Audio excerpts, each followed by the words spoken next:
الرحمن علم القرآن خلق الإنسان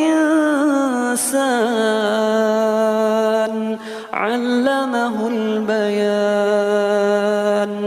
الشمس والقمر بحسبان والنجم والشجر يسجدان والسماء رفعها ووضع الميزان ألا تطغوا في الميزان